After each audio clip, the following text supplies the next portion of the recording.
A crazy argument broke out between two friends in front of the king of Africa. Actually, Alexander the Great was sitting in the courtroom at the time because he was visiting. And this is how the argument went down. One friend bought a field from the other. And after he took the field, he noticed that underground was a hidden vault with treasures in it. And he told his friend, "I never bought this treasure, that's yours. I only bought the field." Can you imagine that? And the other friend said, no, I sold you everything, the field and anything underneath, it's yours. Alexander the Great is sitting there. He can't believe what he's hearing. These people are arguing about who does not want this treasure. The king of Africa listens to both of them and he says, "Do you have a son of marriageable age?" And he says, "Yes." He says, "Do you have a daughter?" The other person says, "Yes." He says, "Great.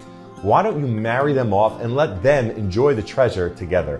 At this point, Alexander the Great's eyeballs are just popping out. He can't believe what he's hearing. And the king notices it and he says, "Did I do something wrong? How would you have judged this in your country?"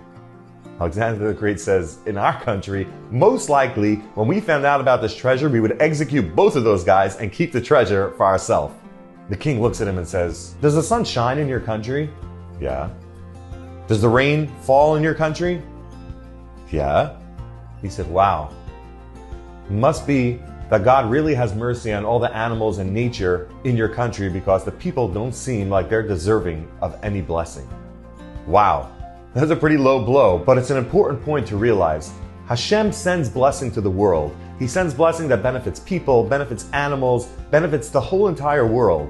But what is the reason and the catalyst for this blessing to come to the world?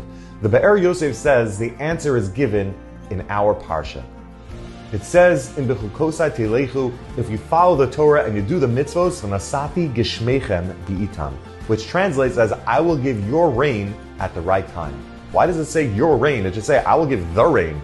This is telling us that when you follow the Torah and do the mitzvos, you are going to be the reason for the rain to fall. And the proof of that is because it's going to be Bi'itam, at the right time, a time that it's convenient for you and a time that's most beneficial for you. When we focus on doing the right things, not only will Hashem send us that blessing, but it'll be at that perfect moment that'll benefit you.